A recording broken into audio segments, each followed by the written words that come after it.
Nedim Gürsel, je suis très heureux de vous revoir, de vous rencontrer à nouveau, même si c'est par les voies de l'Internet et du virtuel, pour votre dernier ouvrage en date, qui est un récit paru aux éditions Actes Sud, dont le titre est Voyage en Iran et dont le sous-titre dont nous parlerons à la fin de cet entretien est En attendant l'imam caché.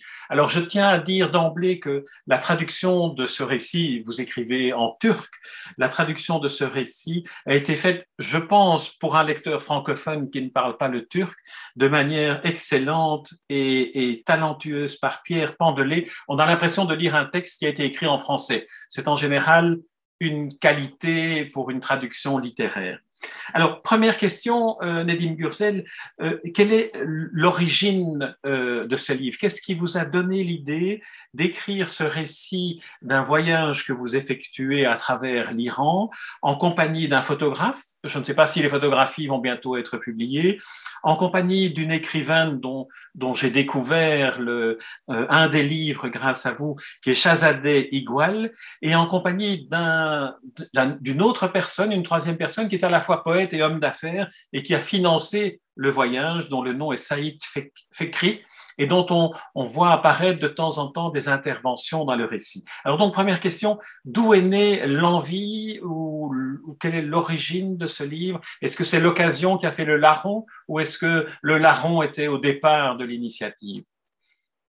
Écoutez, je ne savais pas que j'avais un fan en Iran, Saïd Fikri, qui connaît le turc et qui connaissait mes livres. Donc, il m'a proposé, il m'a contacté, il m'a dit, je sais que vous voyagez beaucoup, que vous voyagez dans toutes les géographies, mais est-ce que vous êtes venu dans mon pays? Je lui ai dit non. Alors, il m'a invité et j'ai constaté finalement que j'avais un peu négligé l'Iran, qui est notre voisin, qui est un pays où il y a une culture profonde. La poésie surtout est très présente dans l'histoire de ce pays, mais aussi une géographie très surprenante. Alors, j'ai fait 2 voyages en Iran avec avant la crise sanitaire, et je dois dire que j'ai été très impressionné par ce que j'ai vu, ce que j'ai entendu, par les gens que j'ai connus là-bas. Et c'était pour moi une vraie découverte.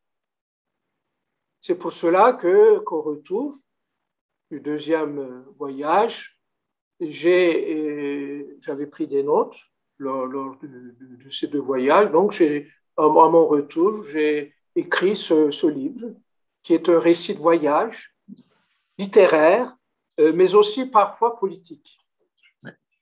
C'est vrai qu'on ne peut pas, étant Nedim Gürsel, entreprendre un voyage en Iran que l'on raconte par la suite à travers des évocations, on y reviendra, des poètes classiques, mais aussi des poètes contemporains, ou en tout cas des poètes du XXe siècle. On ne peut pas ne pas donner une dimension politique à la perception que l'on a à la suite d'un voyage comme celui-là.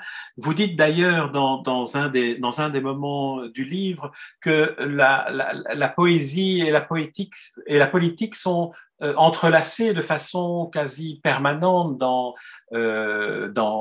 l'esprit de ce pays et de l'Iran, et que peut-être un des exemples est un des plus classiques des poètes iraniens, qui est Omar Khayyam, que vous évoquez. Oui,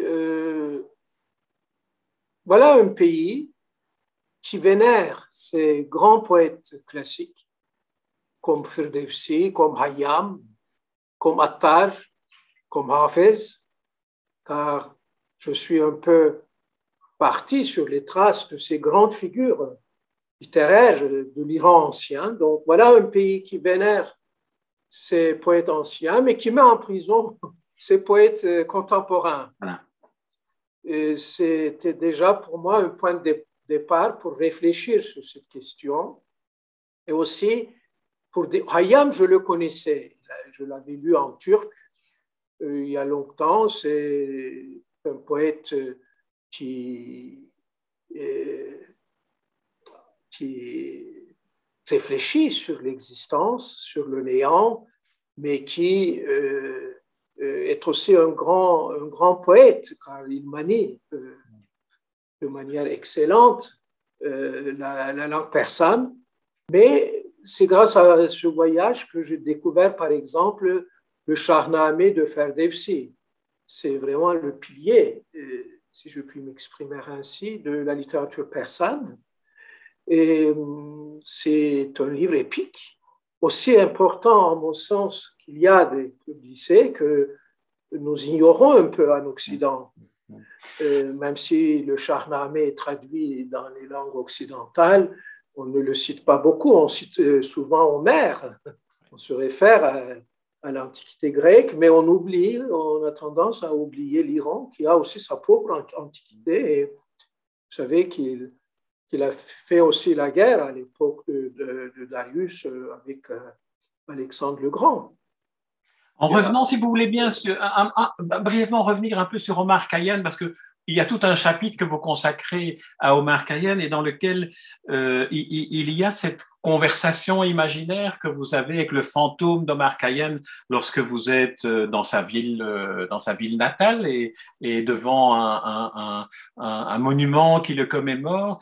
Alors vous avez cette conversation avec lui, ce poète qui se donne, dites-vous, corps et âme à la science et à la poésie. J'aimerais que vous nous le situiez davantage.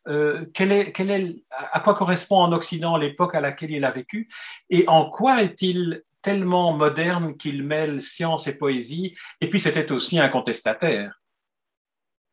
Oui, il était originaire donc de cette fameuse région appelée Khorasan, et il n'était pas seulement poète, mais aussi astronome, homme de science. Et à mon sens, même si tout le monde n'est pas d'accord avec ce que je dirais, il buvait pas mal. Dans sa poésie, voilà. Le vin est un thème redondant. Alors, il y a eu des historiens de la littérature un peu conservateurs qui ont dit, mais ça, c'est une métaphore. Bien, il y a dans les quatrains de Khayyam beaucoup de références au vin, à la boisson, et ce ne sont pas des métaphores, vraiment. La taverne est très présente. D'ailleurs, ça tombe dans le Khorasan à la forme d'une coupe de vin renversée. Mais ça, ce n'est pas les mollahs qui l'ont fait. C'était avant, à l'époque du Shah, qu'on a construit ce mausolée pour le grand poète, qui était Omar Khayyam. Sa philosophie est épicurienne. Profitons de la vie pendant que nous vivons, car après, ce sera le néant. En tout cas, on ne sait pas, c'est un mystère, l'amour. Et c'est un des poètes qui a exprimé ce sentiment de néant au-delà de la vie, tout en faisant semblant qu'il était croyant. C'est ça, il est très habile dans sa manière de réfléchir sur cette question fondamentale qu'est la mort et la vie, la naissance et la mort, disons. Et puis, il y a un grand poète en Turquie qui s'appelle Nazım Hikmet. En Turquie, j'ai écrit plusieurs livres. Et dans la prison de Bursa, Nazım Hikmet a écrit aussi des quatrains après avoir lu ceux de Omar Khayyam. Et lui, il a une approche matérialiste de la vie et de la mort, donc il discute dans sa poésie avec Khayyam. Et c'est ça qui m'a donné l'idée d'imaginer ce chapitre dans le livre où je parle avec son fantôme, comme s'il était encore présent. Il faisait très chaud, c'était le mois d'août, et j'aurais aimé avoir une bière et converser avec lui. Je n'ai eu, à vrai dire, ni l'un ni l'autre. Oui. Par contre, vous avez eu l'occasion de déguster des vins clandestins dans certains cafés où on vous donnait volontiers, alors que l'alcool, le vin est interdit en Iran. Est strictement interdit. Voilà, donc là. Alors, justement, dans cet exemple que vous donnez d'évoquer Nazim Hikmet en même temps qu'Omar Khayyam, ça donne pour le lecteur qui ne connaît pas encore votre livre une idée de la manière dont vous l'avez construit en faisant appel à des poètes qu'évoquent les lieux dans lesquels vous êtes, des poètes iraniens, mais également des références à la littérature turque que vous connaissez parfaitement bien. Et dans le cas du dialogue avec Omar Khayyam et Nazim Hikmet, vous citez des extraits de l'un et de l'autre, ce qui nous permet à nous, lecteurs occidentaux, francophones, qui ne connaissons pas cette poésie-là, ça nous permet d'entrer et finalement d'être mis en quelque sorte en appétit par votre livre.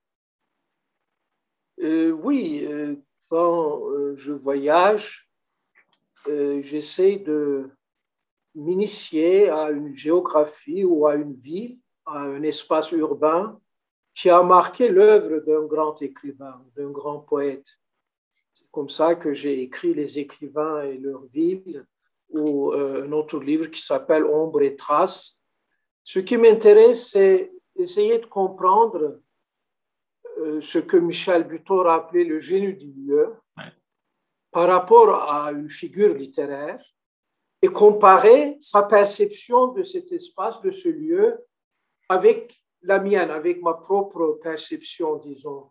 Et un peu dans cet esprit-là que j'ai fait ces 2 voyages en Iran. Et la découverte de cette géographie m'a permis aussi de voir comment elle a été perçue par les gens d'une autre époque.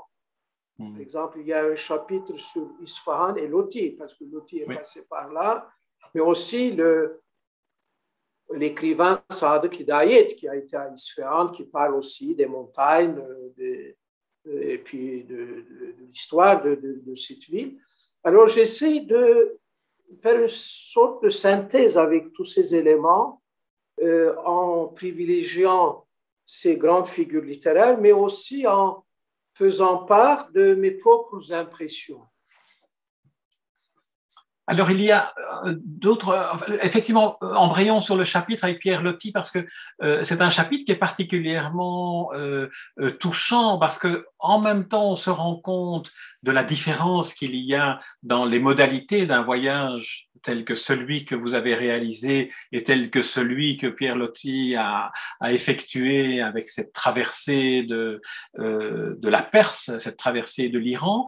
On s'aperçoit qu'il y a des divergences, mais qu'il y a chez l'un et chez l'autre, chez vous et chez lui, cette tentation de ce que inspirent les paysages, les populations en Iran, qui est une sorte de lyrisme poétique. On ne sait pas parler, me semble-t-il, ou écrire, me semble-t-il, à propos de l'Iran, sans avoir une part de poésie qui entre dans la manière dont on écrit. Et c'était le cas avec Pierre Loti, c'est le cas aussi avec un autre poète que j'aimerais que vous mentionniez, qui est Hafiz, dont on découvre en vous lisant qu'il était un des auteurs favoris de Goethe, de Hugo et de Nietzsche, mais aussi que Nicolas Bouvier a gravé ou a repeint un de ses poèmes sur la petite Topolino avec laquelle il a fait le voyage autour du monde. Alors, tout ça, c'est merveilleux et c'est aussi votre talent de conteur, de nous mettre en appétit de toutes ces choses.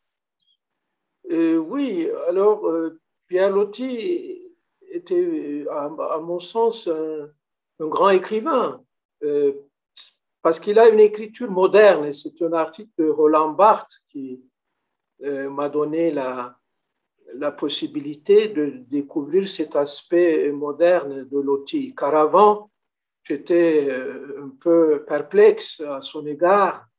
Dans un de mes romans qui s'appelle La première femme, je l'ai même critiqué parce que c'est vrai qu'il projette aussi ses propres fantasmes sur l'Orient. C'est un autre écrivain orientaliste. C'est propre à son siècle, voilà. Au sens d'Edward Saïd. Mais en même temps, c'est un de ses meilleurs textes vers Isfahan. Ouais. Et il a fait ce voyage dans des conditions assez difficiles. Ce n'était pas mon cas. cela m'a permis de comparer donc, cette géographie au début du siècle passé, décrite par Loti, et ce que moi, récemment, j'ai vu à Isfahan et sur la route d'Isfahan. Quant à Hafez, il est certainement le poète le plus aimé des Iraniens parmi les poètes classiques, car sans exagérer, je dois dire que dans les maisons où j'ai été, c'était des maisons d'intellectuels, d'écrivains, il y avait le divan, son anthologie poétique.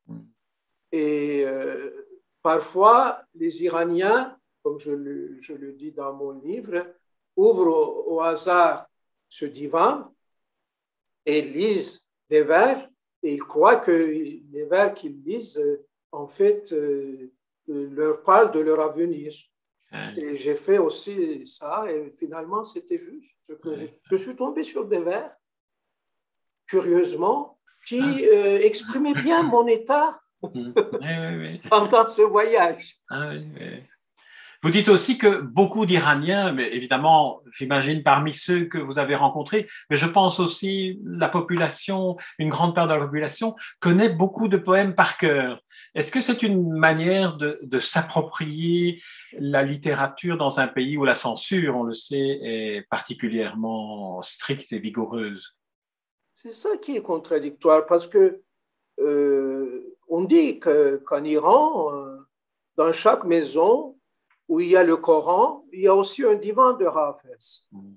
C'est un poète vraiment très vénéré et à juste titre. Mais en même temps, il y a la censure qui est une véritable institution étatique. Et avant qu'un livre ne soit publié, son auteur est obligé de le soumettre au ministère d'orientation islamique, comme on appelle, mais c'est évidemment le ministère de la censure finalement, et qui intervient, qui dit de changer tel ou tel passage, de ne pas utiliser tel ou tel mot. Il y a des mots qui sont strictement interdits, pas seulement les nichons, ou bien le baiser, ou bien l'amour, mais aussi le mot, par exemple, danse, max. C'est étrange. Et vous dites même qu'on ne pourrait pas écrire la danse des feuilles mortes, il faudrait voilà, par exemple, trouver un autre mot. Ou la danse avec les loups. Oui, oui, qu'il y a eu. Alors, ça, c'est évidemment étrange parce que moi-même, j'ai été poursuivi en Turquie pour avoir écrit des romans. J'ai été poursuivi en justice. Mais là, on interdit carrément la publication. On peut en tout cas le faire, et cela arrive assez souvent. Une petite anecdote, comme je l'ai raconté en détail dans mon livre, j'ai fait la connaissance avec un auteur azéri qui parlait le turc, on s'entendait bien, qui avait déjà traduit en persan quelques grands poètes turcs, dont Nazım Hikmet. Et il venait de publier un roman. Alors, plusieurs phrases ont été censurées, dont l'une est la suivante. L'homme se pencha doucement et embrassa la femme sur la joue. Et alors, parce que dans le roman, ils ne sont pas mariés, donc.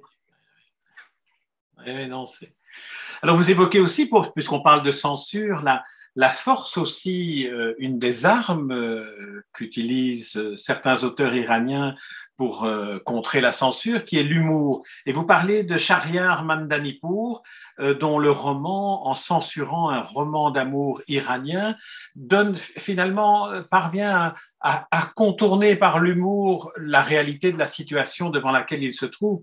Et je ne sais plus si c'est à ce moment-là que vous évoquez la présence et l'activité au sein d'une commission de censure d'un mollah qui est aveugle. Et donc, la manière dont il est amené à décider du destin de tel ou tel livre passe par l'audition de la lecture qu'on lui fait des livres qui lui sont soumis. Je croyais que c'était une plaisanterie. Non, non, m'a-t-on dit, c'est vrai, ça a bel et bien existé. Et ce mot-là aveugle était en même temps responsable de la censure des films sur une des chaînes de télévision d'État. Alors, on lui racontait les films. Alors, j'imagine ce personnage comme un personnage de roman en train d'entendre des films, des scènes qui sont pour eux évidemment assez érotiques. Mais là, il y a une sorte de perversion que je n'arrive pas vraiment à analyser. Et en même temps, ce n'est pas rigolo parce que là où il n'y a pas de liberté, il n'y a pas de création. Je crois qu'il faut que les États, surtout autoritaires, bien sûr, laissent tranquilles les artistes, les écrivains. On peut ne pas être d'accord avec ce qu'ils disent, ce qu'ils écrivent. On a la liberté de ne pas les lire, mais il faut leur donner la liberté d'écrire. Et l'Iran m'a fait aussi penser à tout cela parce que c'est un pays, déjà à l'époque du Shah, qui a beaucoup réprimé ces grands écrivains, comme hélas mon pays, et ça continue encore. C'est pour cela que je voulais que mon livre sur l'Iran parle aussi de ces questions d'actualité et des problèmes de la censure. Et c'est vrai que vous-même qui avez été victime de la censure, vous disiez tout à l'heure que vous avez été trahi, attiré enfin attiré, vous avez été jugé, vous avez été condamné par les tribunaux turcs pour un de vos romans. C'est une manière aussi de censurer et d'interdire la liberté de création. Est-ce que lorsque vous constatez cette situation-là ou lorsque vous l'évoquez pour un pays voisin comme l'Iran, est-ce qu'on n'est pas devant une sorte d'effet de miroir? Et dans ce contexte-là, quelle est la place et la part de l'exil dans votre travail d'écrivain, puisque vous vivez principalement à Paris, mais aujourd'hui, je crois que vous pouvez séjourner à Istanbul et vous avez pu voyager en Iran. Donc, la situation est moins sévère qu'elle n'a pu l'être. Mais qu'apporte cette expérience de la censure, cette expérience personnelle de la censure et de l'exil dans l'écriture d'un livre comme celui-ci, qui est finalement une célébration de la liberté d'écrire? Déjà, quand j'avais 20 ans, j'ai eu mon premier procès pour un article que j'avais publié après le coup d'État du 12 mars 1971, pour un article sur Lénine et Gorky. Et Paul Nizan dit dans Aden Arabi, il écrit cette phrase: j'avais 20 ans, je ne laisserai personne dire que c'est le plus bel âge de la vie. Et ça a été déterminant pour moi, car après, j'ai eu aussi un second procès. On m'a accusé d'avoir offensé les forces de sécurité nationale, l'article 159 du Code pénal turc, dans mon premier livre, Un long été à Istanbul. Après, il y a eu le procès avec les filles d'Allah. On m'a reproché d'avoir dénigré les valeurs religieuses de la population, alors que je respecte les croyants, mais je me donne aussi la liberté d'interroger la foi. La Turquie, qui est un pays laïque, doit respecter cette valeur qui est la laïcité, une valeur importante de la démocratie. Eh bien, c'est de moins en moins le cas, malheureusement. Je dois dire que j'ai été acquitté, je n'ai pas été condamné, mais d'autres écrivains ont payé cher leur engagement dans une cause ou dans une écriture considérée comme subversive. Malheureusement, dans les deux pays, aussi bien en Iran qu'en Turquie, il n'y a pas une liberté d'expression comme en Europe. La Turquie peut-être s'en sort un peu mieux que l'Iran, où tout est verrouillé. Et je cite aussi des cas, des assassinats, malheureusement, ou des écrivains qui ont passé leur vie en prison. Ça a été le cas de Nazım Hikmet en Turquie. Il a fait ses années, les plus belles années de sa vie. Et il a été incarcéré à plusieurs reprises. Et ça a été le cas aussi de grands poètes iraniens à l'époque du Shah. Donc, il faut, surtout en Turquie, il faut, parce que c'est un pays toujours candidat à l'Union européenne, même si elle s'en est loin de jour en jour, la liberté d'expression est une des valeurs fondamentales de la démocratie. Un pays candidat à l'Union européenne doit respecter ces valeurs. Pour l'Iran, j'ai dit que c'était plus verrouillé parce qu'il n'y a pas un système vraiment pluraliste, déjà au niveau des partis politiques. En Turquie, il y a le pluralisme, il y a des élections libres qui ont lieu, mais on poursuit encore les écrivains comme en Iran. C'est vrai que le point culminant de la démocratie, c'est la liberté d'expression et la laïcité d'une certaine manière. L'absence de dogme permet à la démocratie de s'épanouir et de vraiment vivre. C'est une des formulations que j'ai trouvées dans votre livre, que je reconstitue sans la citer littéralement, mais c'est un des éléments aussi de votre analyse, si je l'ai bien lu.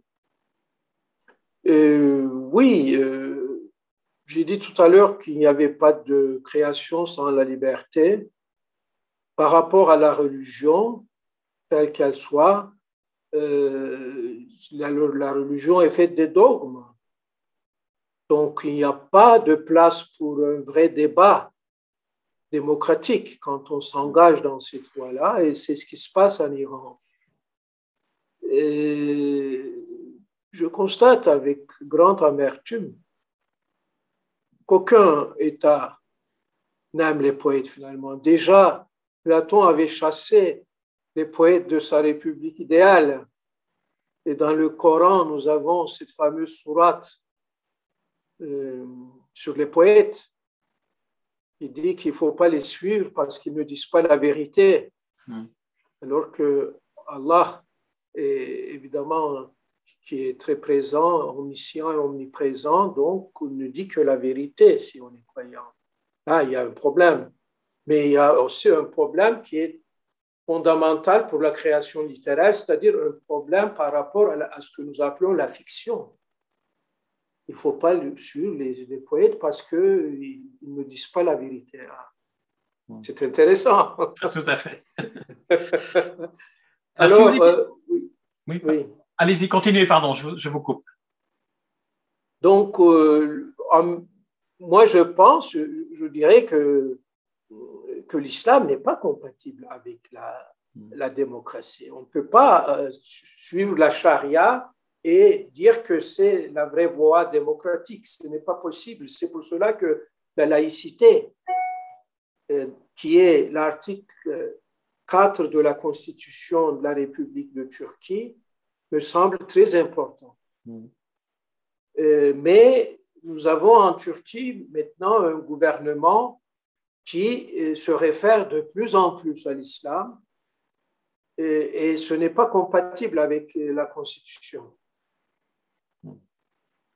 J'aimerais, si vous voulez bien, qu'on évoque, parce que le temps passe très vite avec vous quand on vous écoute, j'aimerais qu'on évoque encore deux aspects qui apparaissent dans votre livre. Le premier, c'est d'évoquer Farid al-Din Attar, et à nouveau, je m'excuse auprès de ceux qui nous écoutent de l'accent et la manière dont je prononce les noms, mais peut-être évoquer et le Cantique des oiseaux et l'importance du soufisme. Oui, il y a des formes beaucoup plus ouvertes de l'islam, comme le soufisme, qui est une sorte de mysticisme et qui a engendré des grandes figures poétiques comme Jalaluddin Rumi, par exemple, qui a vécu à Konya, comme vous savez, le fondateur des Dervish Tourneurs. À l'origine du soufisme, il y a encore cette région du Khorasan. C'est pour cela que je tenais à y aller. Car Attar aussi a vécu dans cette région, comme Hayam. Alors, dans son fameux livre, La conférence des oiseaux, il y a une très belle allégorie. Et ce sont les oiseaux qui aimeraient aller rencontrer le Simurgh, l'oiseau légendaire. On parle aussi beaucoup dans le Shahnameh Firdevsi. Et ils font le voyage, c'est un voyage difficile. Et là, quand ils arrivent, ils voient un miroir. En fait, ils ont fait ce voyage dans leur intérieur, fort intérieur. Et Hacı Bektaş, qui est le fondateur du Bektaşisme en Anatolie, était aussi, il est venu, il a immigré de la région du Khorasan.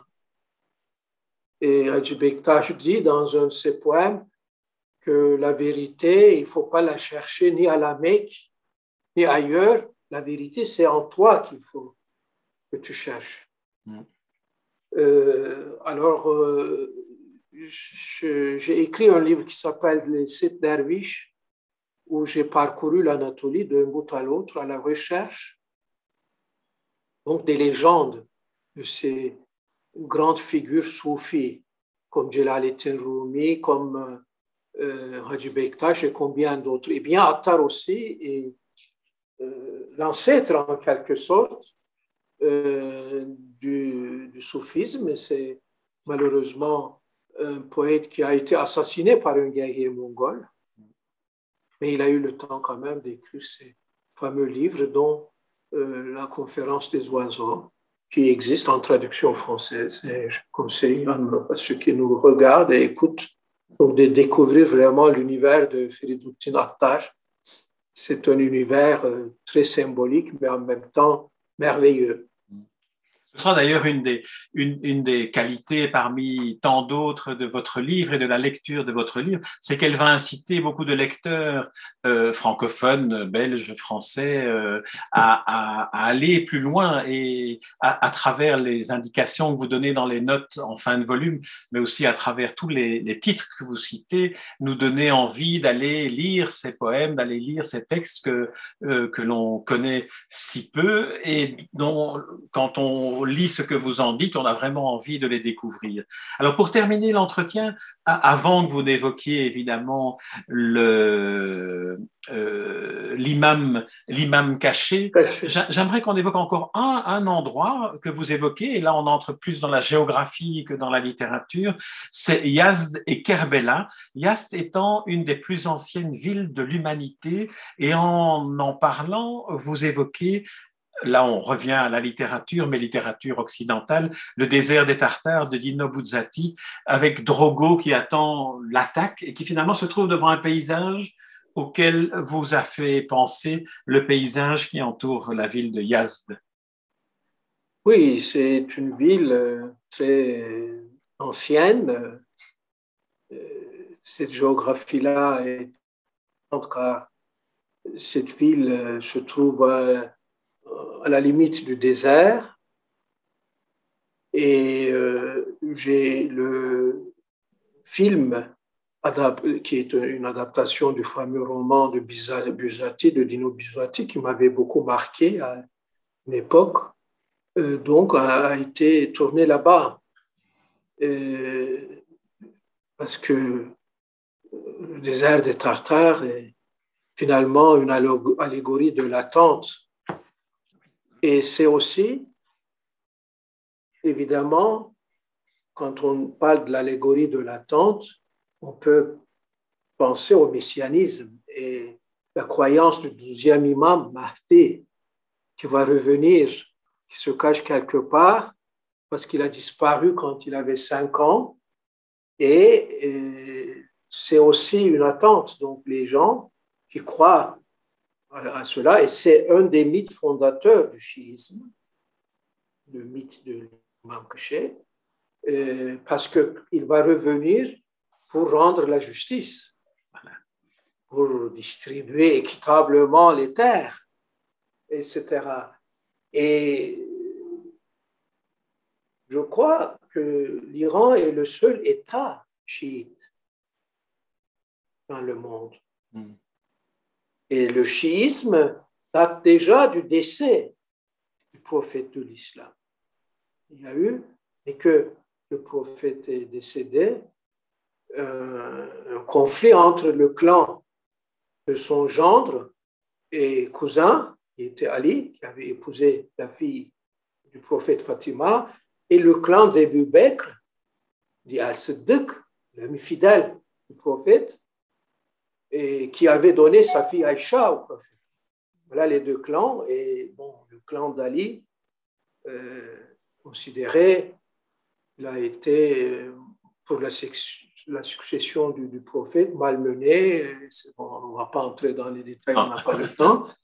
Mais c'est une sorte de messianisme, la croyance de l'imam caché. Donc, en Iran, on dit qu'il se cache dans le puits de la mosquée de Qom.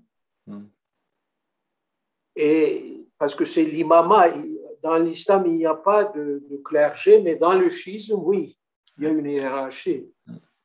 Et donc, les imams se sont succédés jusqu'à ce que le 12e imam, Mehdi, disparaisse. Donc, on attend qu'il revienne. C'est un peu, avec toute proportion gardée, comme en attendant Godot, mais... Oui, un Godot, et là je vais lire... Peut-être que Godot viendra, qui sait. Mais là, je vais lire les dernières lignes de votre livre parce que je pense qu'elles concluront très bien cet entretien dont je vous remercie. Mais en plus qu'elles disent bien qu'il y a malgré tout toujours une sorte d'espoir Voilà. que l'attente soit enfin récompensée. Alors ici, vous dites donc effectivement que des millions de chiites attendent la réapparition, le retour de l'imam caché. L'imam caché, nous disent les Iraniens, et là je vous cite, un jour réapparaîtra et alors rétablira l'égalité, remplira le ventre de l'affamé, soignera le malade, châtiera les tyrans et rétablira cette justice qui, chaque jour passant, se fait de plus en plus désirer. Un jour, l'imam caché viendra et il sera le bienvenu. Viens donc, hâte-toi, notre patience est presque à bout. Merci Nedim Gursel pour ce très très beau voyage en Iran qui paraît donc aux éditions Actes Sud avec le sous-titre En attendant l'imam caché dans une traduction de Pierre Pandelet. Merci beaucoup Nedim Gursel, c'était un plaisir de vous lire et de vous avoir comme ça. Merci beaucoup.